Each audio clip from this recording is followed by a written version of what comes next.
Good morning, everybody. Well, this video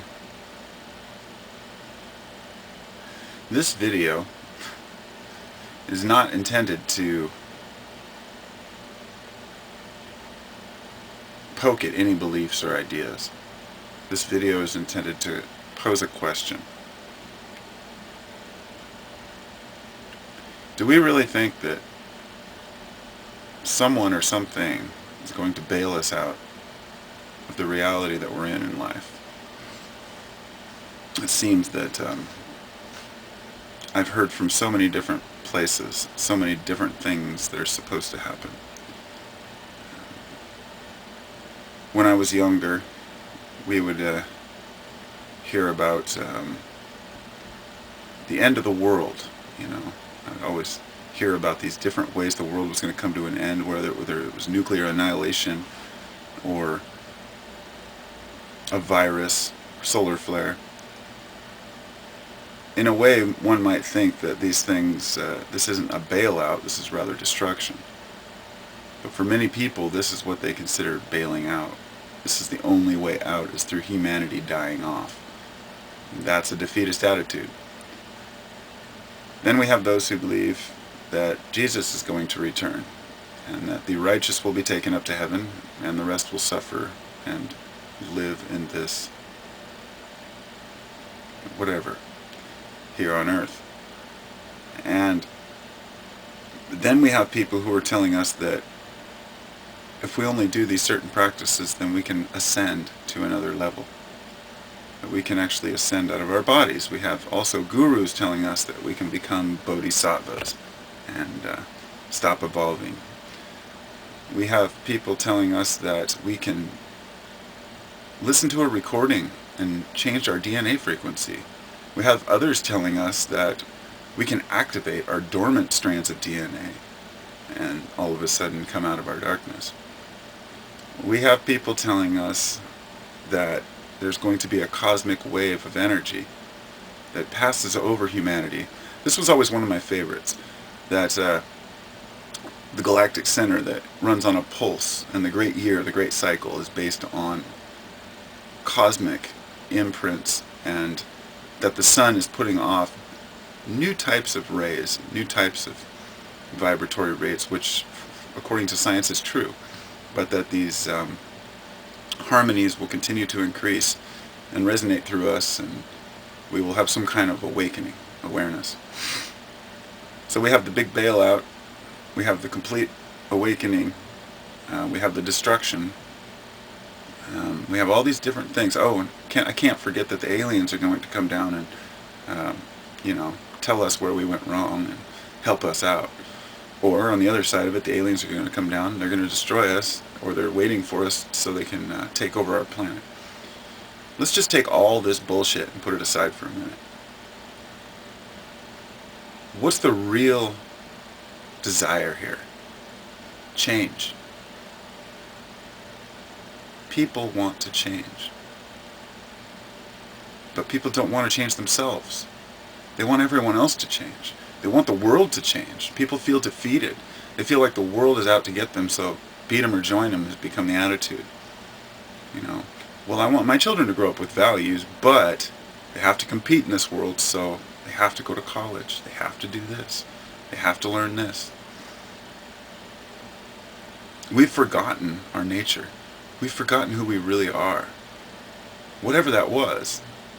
But we may not be able to prove where we come from or where we're going.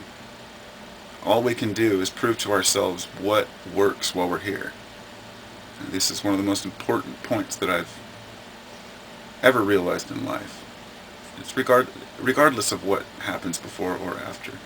These are other searches along the way. The most important factor is how do we change the paradigm we live in right now. And the only way is through personal action change. When one person sees those around them acting inappropriately, it's easy to feel defeated and feel like there's no way out. But you have to integrate. You have to continue that value system. So if we lead by example and we put our best foot forward all the time, people around us will observe those things. Some people may think that it's a pious type of attitude, but it's not. Because a pious attitude says, either you do this, or this will happen, or this won't happen. And in this case, it's a matter of reducing the piousness that we have about what we think and believe. Humility becomes the name of the game. Humility becomes the be-all, end-all of realization. Because the more we're trying to stand up and fight for what we think is true, when we have absolutely no evidence to show that it's true, and we're never going to get anywhere. I think the best ideas don't need to be defended. Some of the strongest convictions I have in my mind, I don't even talk about, because I assume them to be universal. What's really important? Growth is really important. Education, knowledge, being aware of the larger implications of how we act and how they affect others. People can, argue these points and say, well, no, it doesn't matter how we treat others. Or no, it doesn't matter if we gain knowledge. No, it doesn't matter if we build values. But it does. I know it does, because I see the lack of those values reflected in society and how they affect us. So these points aren't even worth arguing. But by observing the points that are argued from person to person, group to group, I can see that, and this isn't always true, but it seems to be a rule of thumb that the more strongly somebody argues for something, the less important it seems to be, or the less provable it seems to be. Nobody's arguing that the sky is blue or not blue. It wouldn't be a worthwhile argument. So when a good argument comes up, ask yourself, why is it a good argument? Why does it endure? It's because people feel strongly and they want to know one way or another.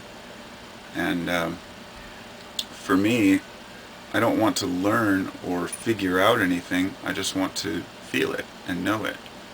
Because that's really what life's all about. The feelings that we have. But we have to use reason to pick up on these feelings. We can't just develop a system of values until we understand the values of those around us. Okay? That's the most important, critical point to that.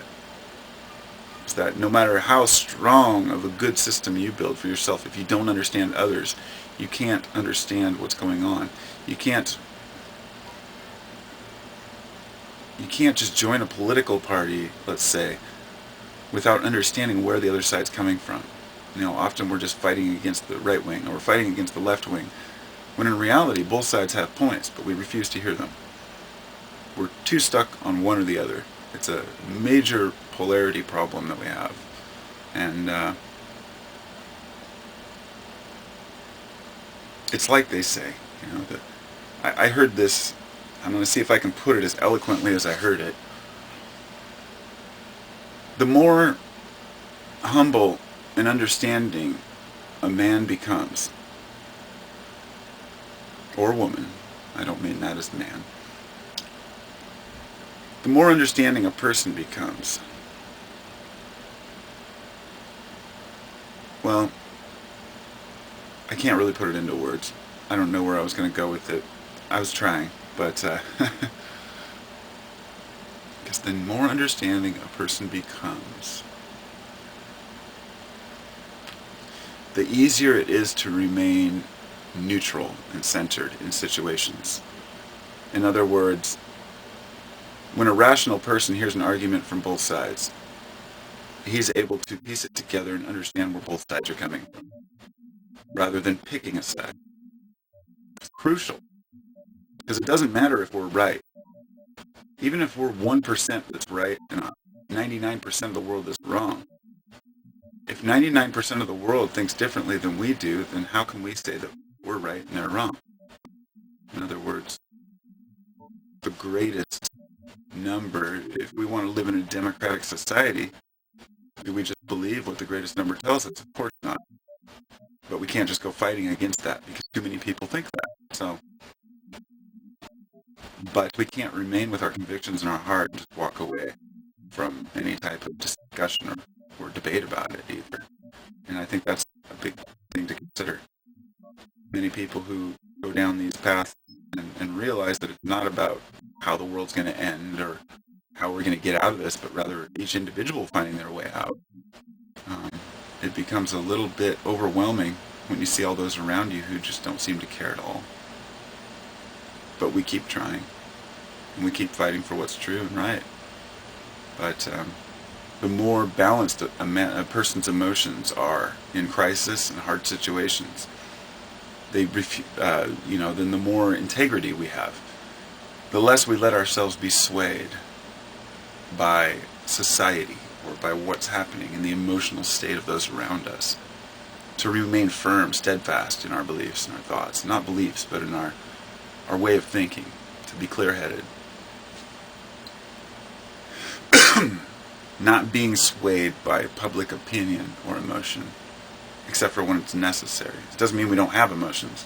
It just means we learn to handle it. Those who tend to swing really wild emotionally tend to have a very scared way of being. So the idea is to balance that. It doesn't mean to abandon sadness. It means to deal with it on another level. Sometimes I think I have a charmed life, and then I think back to horrible things that have happened to me. And I'm fortunate that I can still remain positive, even being through pain and death and suffering in life.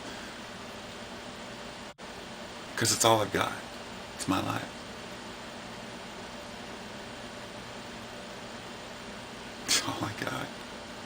My family, my life, my morals, my values. It's all I've got. And that's all I want. Take care.